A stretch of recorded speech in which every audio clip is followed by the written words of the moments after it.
नमस्कार. आज आपण फिजिओथेरपीमधल्या एका खूप महत्त्वाच्या तंत्राबद्दल बोलणार आहोत आणि ते म्हणजे पोस्चरल ड्रेनेज. फुफ्फुसात जमा झालेला स्राव म्हणजे कफ बाहेर काढण्यासाठी हे एक अत्यंत प्रभावी तंत्र आहे. चला तर मग या प्रात्यक्षिकाच्या प्रत्येक पायरीवर बारकाईने लक्ष देऊया आणि हे तंत्र अगदी अचूकपणे कसं करायचं हे शिकून घेऊया. हे जे विश्लेषण आहे ना, ते खास अशा विद्यार्थ्यांसाठी आहे ज्यांना कॉलेजमध्ये प्रात्यक्षिक परीक्षा द्यायची आहे. यातली प्रत्येक गोष्ट तुम्हाला तुमची कृती योग्य आणि अचूकपणे करण्यास मदत करेल. तर चला सुरुवात करूया. आज आपण काय काय बघणार आहोत?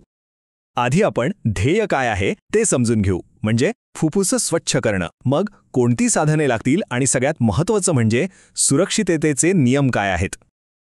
त्यानंतर आपण सामान्य प्रक्रिया पाहू, मग ड्रेनेजच्या त्या 9 महत्त्वाच्या पोझिशन्स आणि शेवटी याचे परिणाम काय होतात आणि परीक्षेची तयारी कशी करायची. याला एक व्हर्च्युअल प्रॅक्टिकल समजा. ठीक आहे, तर सुरुवात करूया आपल्या पहिल्या भागापासून. आपण हे सगळं का करतोय, पोस्चरल ड्रेनेजचा नेमका उद्देश काय आहे हे आधी स्पष्ट करून घेऊया. एक कल्पना करा, आपलं फुफ्फुस म्हणजे फांद्या असलेलं एक उलटं झाड आहे. या तंत्रामध्ये आपण फक्त ग्रॅव्हिटीचा म्हणजे गुरुत्वाकर्षणाचा वापर करतो. वेगवेगळ्या पोझिशन्स घेऊन आपण प्रत्येक लहान फांदीत म्हणजे लहान श्वासनलिकेत अडकलेला कफ झाडाच्या मुख्य खोडाकडे म्हणजेच मोठ्या श्वासनलिकेकडे आणतो आणि एकदा तो तिथे आला की खोकून त्याला बाहेर काढणं खूप सोपं होतं. आता पुढचा आणि खूप महत्त्वाचा टप्पा. कोणतीही प्रक्रिया सुरू करण्यापूर्वी आपली तयारी आणि सुरक्षिततेचे नियम एकदम पक्के असायला हवेत. बरं, आपल्याला काय काय सामान लागेल? फार काही नाही. रुग्णासाठी एक आरामदायक काउच, पोझिशनिंगसाठी काही मऊ उशा आणि काही पोझिशनसाठी बेडला झुकवण्याची सोय लागेल. सोबत एक टॉवेल आणि हो, सगळ्यात महत्त्वाचं, प्रक्रियेचा आधी आणि नंतर काय फरक पडला हे तपासण्यासाठी एक स्टेथोस्कोप. मग हे तंत्र आपण नक्की कधी वापरायचं? तर ज्या रुग्णांना ब्रॉन्कायटिस, सिस्टिक फायब्रोसिस किंवा खूप कफ तयार होणारा निमोनिया आहे त्यांच्यासाठी हे वरदान आहे. इतकंच नाही तर मोठ्या शस्त्रक्रियेनंतर ज्यांच्या फुफ्फुसात कफ साचतो त्यांच्यासाठीही हे खूप प्रभावी ठरतं.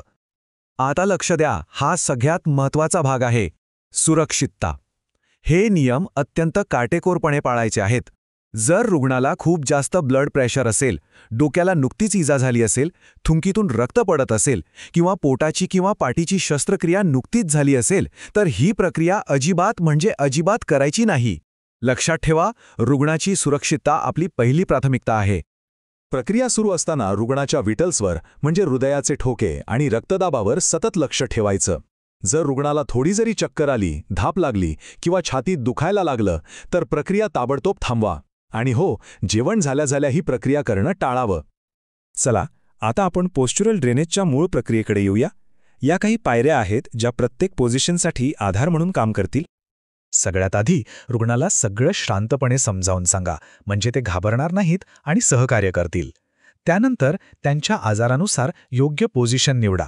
रुग्णाला त्या पोझिशनमध्ये साधारण 5 ते 10 मिनिटे ठेवायचं आहे आणि या वेळात त्यांना दीर्घ श्वास घ्यायला आणि प्रभावीपणे खोकायला प्रोत्साहन द्यायचं. आणि आता येतोय या प्रात्यक्षिकाचा सगळ्यात महत्त्वाचा भाग, ज्यावर परीक्षक बारकाईने लक्ष ठेवतात, त्या 9 ड्रेनेज पोझिशन्स. चला, प्रत्येक पोझिशन सविस्तरपणे पाहूयात. चला, पहिली position, upper lobe apical segment. रुग्णाला आरामात बसवा, पाठीला आधार देऊन किंचित मागे झुकवा. आता पर्कशनची क्रिया. आपला हात असा कपसारखा करा आणि दोन्ही कॉलर बोनच्या वरच्या मऊ भागावर रिथमिक म्हणजे तालबद्ध आणि पोकळ आवाज करणारे ठोके द्या. आता दुसरी position, upper lobe posterior segment. रुग्णाला बसवून त्यांच्या समोर एक मोठी उशी ठेवा आणि त्यांना त्यावर आरामात पुढे वाकायला सांगा. आता पाठीच्या वरच्या भागावर म्हणजे खांद्याच्या पात्यांच्या मधल्या जागेत पर्कशन करायचं आहे. Position number 3, upper lobe anterior segment. यासाठी रुग्णाला पाठीवर झोपवायचं आहे.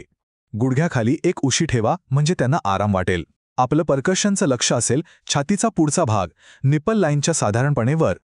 आता पोझिशन 4, उजवा मिडल लोब. इथे एक महत्त्वाची गोष्ट आहे, बेडला झुकवणं. बेडचा डोक्याकडचा भाग साधारण 15 ते 20 अंशांनी खाली करा. रुग्णाला डाव्या कुशीवर वळवा आणि उजवा हात डोक्यावर ठेवायला सांगा. पर्कशन बरोबर उजव्या बाजूला निप्पलच्या खाली करायचं. पोझिशन 5 आहे लिंग्युलासाठी हा डाव्या फुफ्फुसातला उजव्या मिडल लोबसारखाच भाग आहे.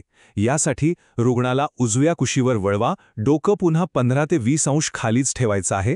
पर्कशन डाव्या बाजूला निप्पलच्या खाली किंवा काखेत करायचं. आता आपण लोअर लोबकडे वळतोय.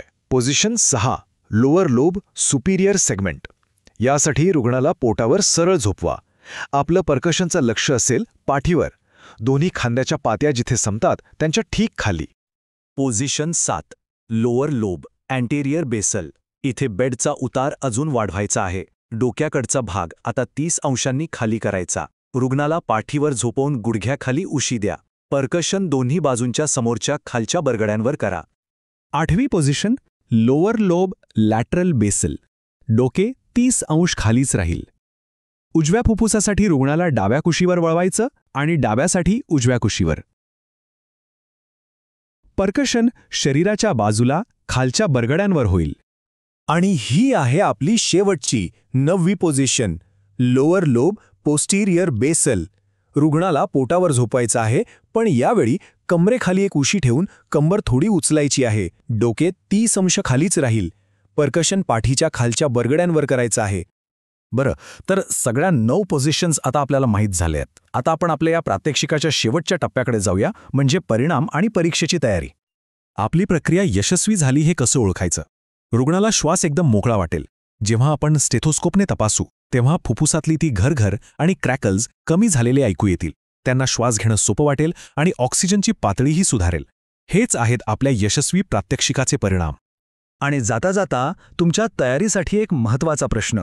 पर्कशन म्हणजे आपण जे कप हँडने तालबद्ध ठोके देतो ते, आणि व्हायब्रेशन म्हणजे कंपन देणे, या 2 तंत्रांमध्ये मूळ फरक काय आहे यावर नक्की विचार करा.